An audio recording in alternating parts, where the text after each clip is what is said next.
우리는 오늘 추수감사주일로 지킵니다. 다른 교회가 보통 셋째 주일에 지키는 것에 비해서 우리가 한 2주 빠르게 지내지요. 오늘 이 자리에 우리는 하나님께서 우리에게 베푸신 은혜를 기억하며 감사하기 위해서 모였습니다. 또 그런 날이기도 하지요. 여러분들, 오늘 이 자리에 나오면서 어떤 감사의 제목들을 가지고 나오셨습니까?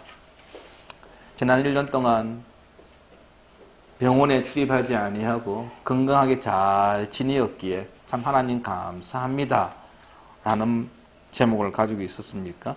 아니면 하나님 보니까 별 걱정거리 없이 그냥 평탄하게 1년 살아왔는데 감사합니다는 마음으로, 아니면은 작년보다 수입이 더 많아지게 하셨음을 감사하기 위함입니까?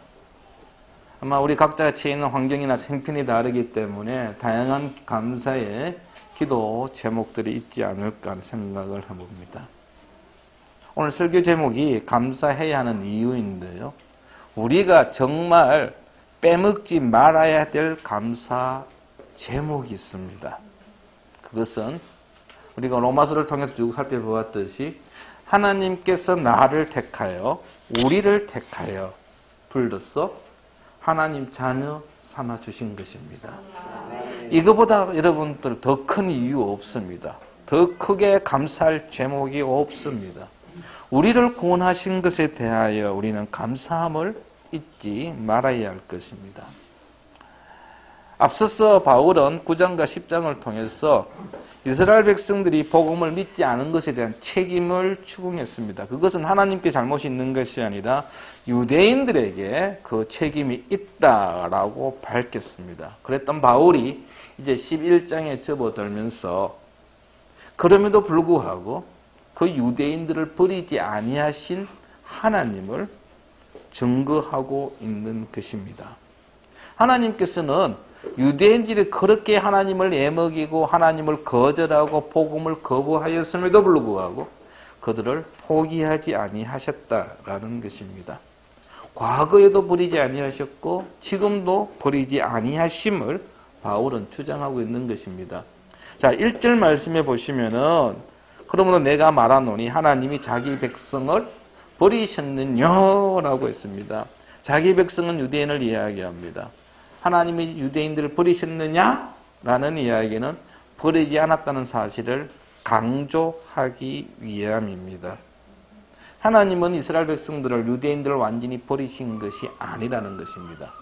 바울은 이를 증명하기 위해서 오늘 본문에서 먼저 4가지 증거를 제시하고 있습니다. 그 첫 번째 증거가 뭐냐면은 바울 자신입니다. 1절 하반절에 보시면 나도 이스라엘인이요 아브라함의 씨에서 난 자요 베냐민 지파다 라고 했습니다. 자기 자신이 이스라엘 사람이라는 것입니다. 아브라함의 후손이라고 말합니다. 그리고 베냐민 지파 중에 한 사람이다. 한마디로 이야기하면 바울은 자신은 온전한 100% 완벽한 유대인이라는 것입니다. 어느 누구도 시비 걸 수 없는 유대인이라는 것입니다. 만약 하나님께서 유대인들을 버리셨다고 한다면, 유대인들을 구원하지 않았다라고 한다면 어떻게 100% 완전한 유대인인 자기가 구원받을 수 있느냐라는 것입니다. 자기가 구원받은 것을 볼 때에 하나님께서는 유대인을 버리지 아니하셨다라는 것이죠. 여러분, 바울은 여러분도 알다시피 처음부터 예수님을 믿었던 자가 아니지 않습니까? 그는 예수 믿는 사람들을 핍박했는데 앞장섰던 인물이었습니다. 그랬던 그가 하루아침에 180도 태도를 바꾸어서 예수 믿는 자가 되었던 것이죠. 바울이 예수님을 믿은 것은 정말로 충격적인 사건입니다. 완벽하고 철저했던 골수분자였던 정통 유대인이었던 바울이 하나님의 주권적인 은혜로 인하여 예수 믿는 자가 되었다는 사실, 이것을 보니 하나님께서는 유대인을 외면하지 않았다는 것을 알 수 있다라는 것입니다. 두 번째 증거는요, 하나님의 영원하신 계획입니다. 자, 2절 말씀에 보면 하나님이 그 미리 아신 자기 백성을 버리지 아니하셨나니 라고 했습니다. 자기 백성은 자기 백성인데 미리 아신 자기 백성이라고 되어 있습니다. 하나님께서는 이스라엘이 한 민족을 이루기 전에 그들을 택하여 부르셨습니다. 그리고 그들을 통하여서 하나님께서는 구원 계획을 진행해 나가셨다라는 것입니다. 창세기 12장 2절과 3절에 보면 하나님께서 아브라함을 부르시는 장면이 나옵니다. 그때 하나님께서 아브라함에게 약속하십니다. 내가 너로 큰 민족을 이루고 내게 복을 주어 내 이름을 창대하게 하리니 너는 복이 될지라.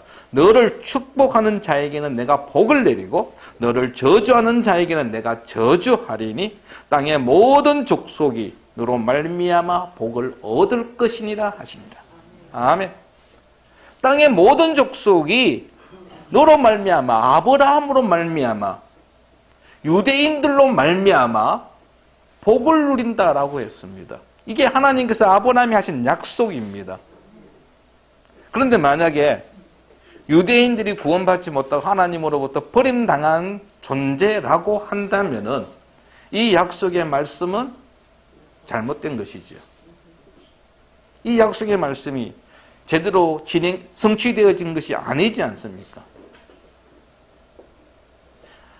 하나님께서는 알다시피 여러분 신실하신 분이십니다. 약속하신 바는 반드시 이루어 나가시는 분이십니다. 여러분들 11장 28절 말씀에 보면은 29절 말씀에 보면 하나님의 은사와 부르시면 무엇이 없다고요? 후회하심이 없다라고 했습니다. 하나님은 결코 후회하지 않습니다. 하나님께서 저와 여러분을 택하여 부르신 다음에 우리가 개망강의 행동을 했다 해가지고 아이고 내가 왜 저를 선택했지, 내가 왜 저를 갖다가 나의 자녀로 삼아가지고 나라에는 머리 아프게 만들지, 후회하지 아니하신다는 것입니다. 우리가 아무리 하나님을 마음을 아프게 하고 슬프게 하고 하나님께서 원치 않는 행동을 한다 할지라도 하나님은 우리를 택하심에 대하여 후회하지 아니하시는 분입니다. 지금 하나님께서 아브라함이 하신 약속이 있습니다. 그 놀라운 구원의 계획입니다. 아브라함을 통하여 온 인류가 구원받기 위한 계획을 하나님 가지고 계셨고 그 계획을 추진해 나오셨습니다. 그렇다고 한다면은 이스라엘 백성들이, 유대인들이 왜 포기되어져야 하느냐 하는 것이죠. 하나님은 변함없이 진실하신 분이십니다.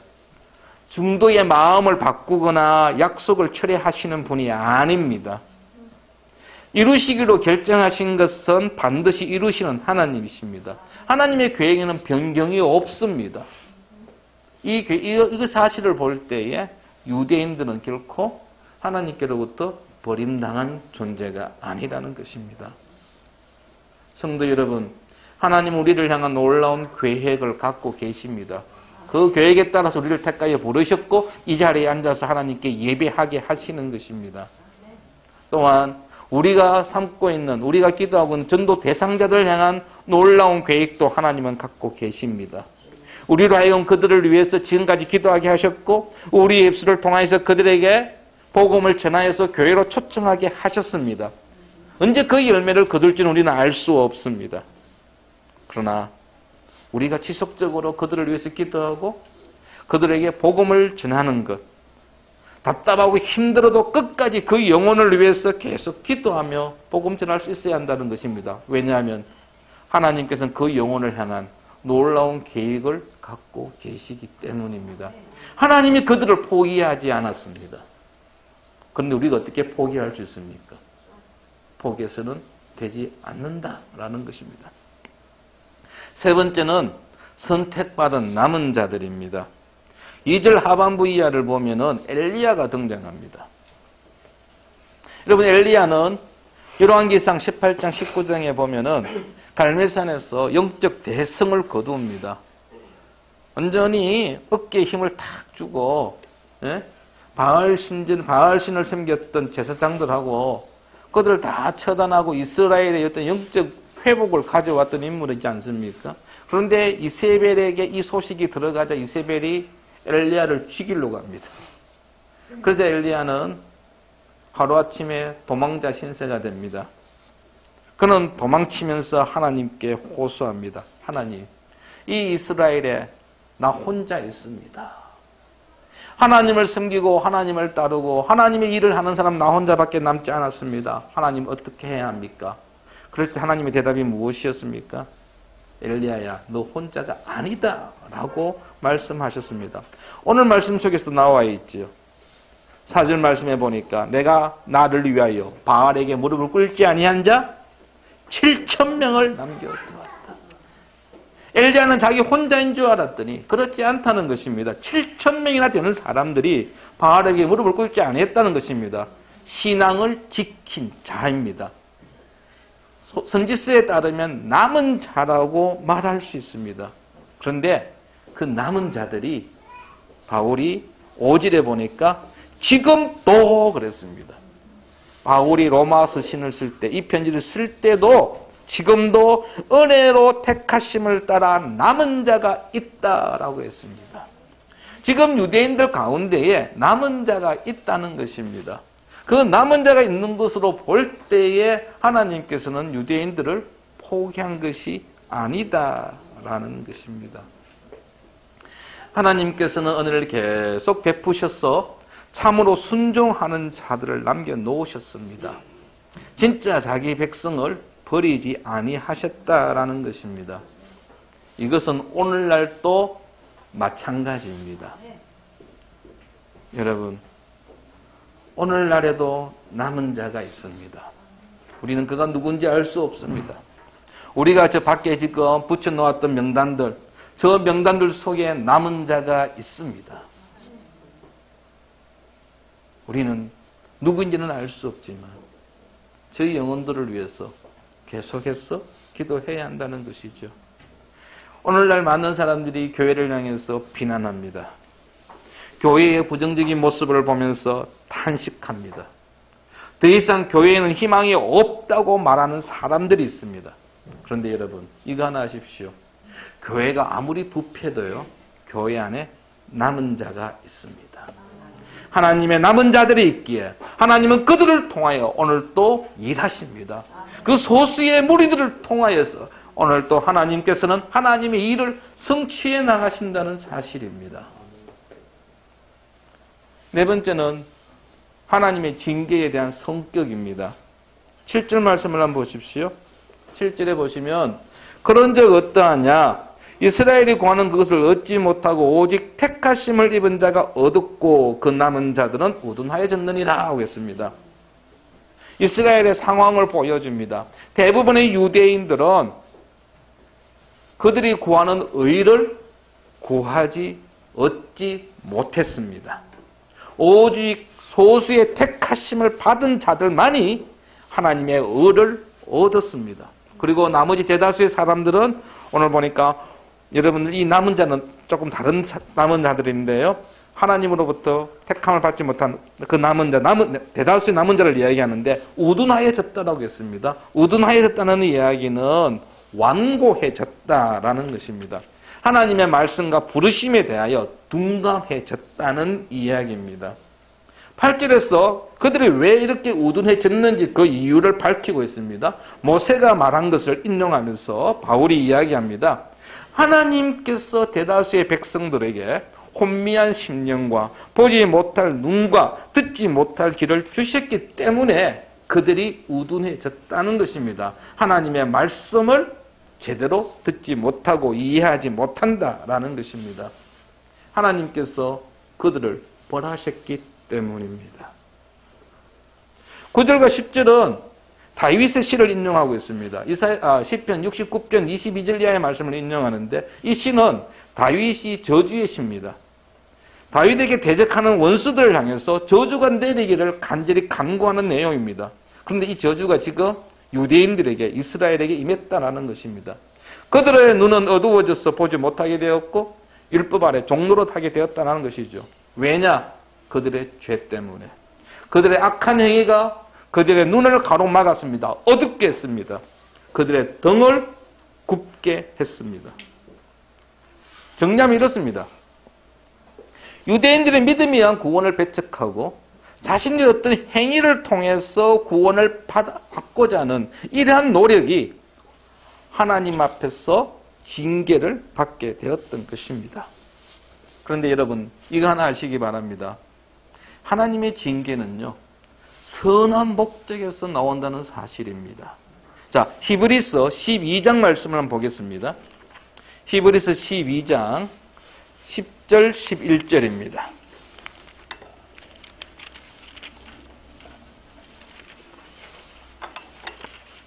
히브리서 12장 10절과 11절의 말씀을 우리 같이 한번 읽어보도록 하겠습니다. 히브리서 12장 10절과 11절입니다. 시작. 그들은 잠시 자기의 뜻대로 오직 하나님은 우리의 유익을 위하여 그의 거룩하심에 참여하게 하시느니라.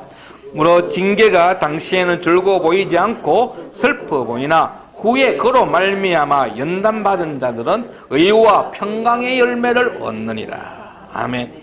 여기 보니 주님, 오직 하나님은 누구를 위하여? 우리의 유익을 위하여 그랬습니다. 하나님께서 우리에게 벌 주시는 것은 우리의 유익을 위함입니다. 우리가 하나님께 속한 자이기 때문에 우리가 잘못했을 때 하나님이 우리를 징계하신다는 것입니다. 우리가 하나님과 상관없는 자라고 한다면 하나님은 우리를 결코 징계하지 않습니다. 그냥 내버려 둡니다. 잘 먹고 잘 살아라고 그냥 버려둡니다. 그러나 하나님이 우리를 징계하시면 우리가 하나님으로부터 택함 받은 자에게 우리를 포기하지 아니하셨기 때문에 우리를 징계하신다라는 것입니다. 하나님께서는 유대인들을 포기하지 아니하셨습니다. 그 이유를 11절에서 보여주고 있습니다. 11절에 보시면은 그들이 넘어짐으로 구원이 이방인에게 이르러 그렇습니다. 그들이 복음을 거부함으로 인하여 이방인들이 구원받게 되었다는 이야기입니다. 이방인들이 복음을 거부함으로 인하여 바울은 유대인들이 아닌 이방인들에게 복음을 전하게 되었다는 것이죠. 유대인의 넘어짐이 곧 이방인의 구원으로 연결되어졌다는 것입니다. 유대인들이 예수님을 오해하여 죽임으로 인하여 모든 인류를 위한 하나님의 놀라운 구속 사업이 성취되어졌다는 것입니다. 뿐만 아니죠. 이스라엘로 식이 나게 함이니라고 했습니다. 구원받지 못한 유대인들로 하여금 식이 나도록 해서 구원받고 하나님 복을 누리는 이방인들을 바라보면서 아, 이거 잘못되었구나. 시기하게 하기 위해서 시기하는 목적은 시기하게 하는 이유는 그들로 하여금 하나님의 복음을 받아들이도록 하기 위하여 하나님의 복을 누리도록 하기 위하여 그들로 하여금 시기하기 위하였어. 하나님은 포기하지 아니하셨다라는 것입니다. 하나님은 유대인들의 회복을 기대하십니다.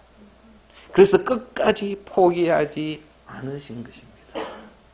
성도 여러분, 하나님께서는 저와 여러분을 포기하지 아니하셨습니다. 버리지 아니하셨습니다. 한번 곰곰이 생각해 보십시오. 과연 내가 이 자리에 앉아 있는 자격이 있는가? 과연 내가 거룩하신 하나님 앞에, 전능하신 하나님 앞에 나와서 예배할 수 있는 자격이 있느냐 하는 것입니다. 없습니다. 그럼에도 불구하고 우리는 오늘 이 시간 나와서 하나님께 예배하지 않습니까? 바로 이것이 하나님께 감사할 제목입니다. 이 자리에 함께하고 싶어도 환경이 되지 못해서 참석 못하는 분들이 있습니다.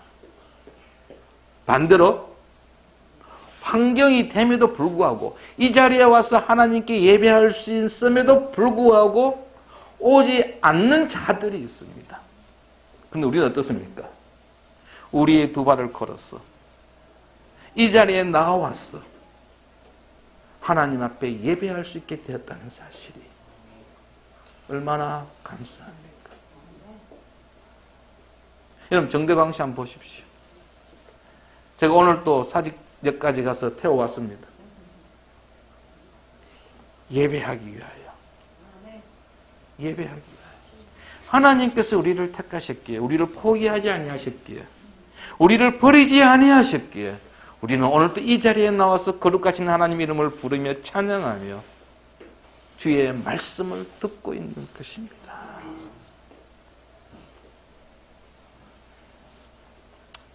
비록 힘들고 어렵다 할지라도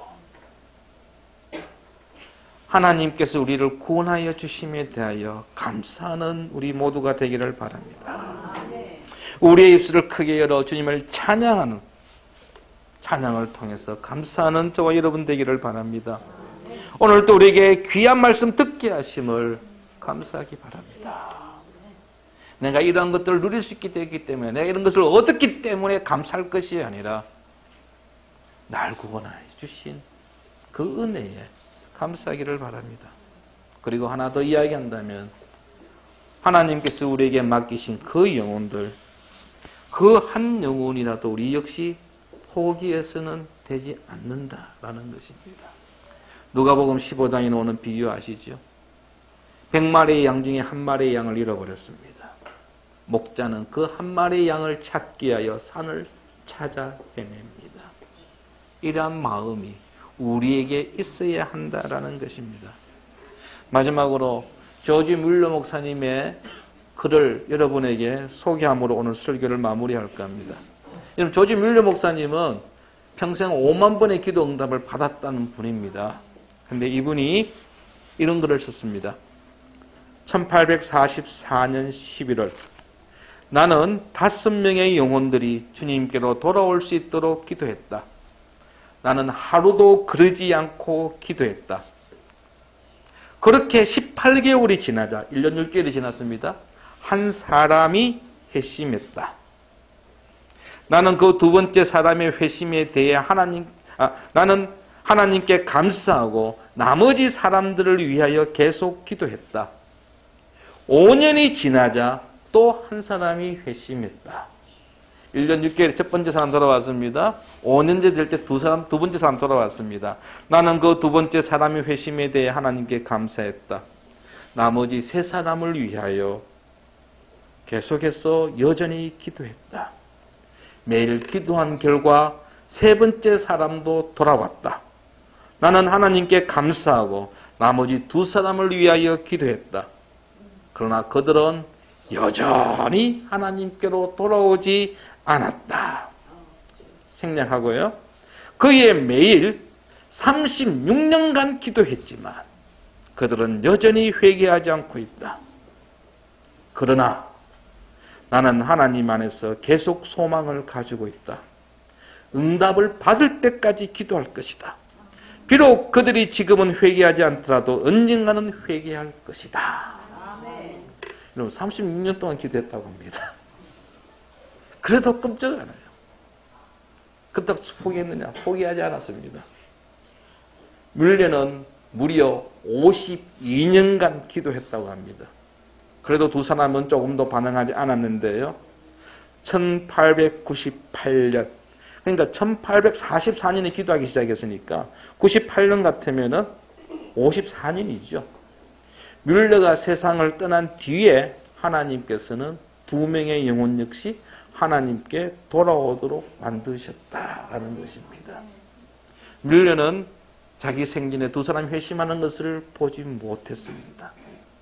그러나 그는 죽을 때까지 기도하였고 그 기도 응답이 죽고 난 다음에 이루어졌음을 알 수 있습니다. 하나님께서는 포기하지 않으셨습니다. 우리 역시 포기해서는 안 될 것입니다. 전도 대상자들 명단 제출은 하지 아니했지만 내가 이 사람을 꼭 전도해야 되겠다는 그 영혼이 있다고 한다면 그가 누구이든지 간에 포기하지 마십시오. 올해로 끝나는 게 아닙니다. 지난주 우리가 뭐로 초청주를 하면서 올해 전도 초청할 3번의 기회 다 끝났으니까 끝! 아닙니다. 그 영혼들이 주님 앞에 돌아오는 그날까지 우리는 기도해야 되고 그들을 복음으로 초청해야 한다라는 것입니다. 이것이 바로 우리가 감당해야 될 몫입니다.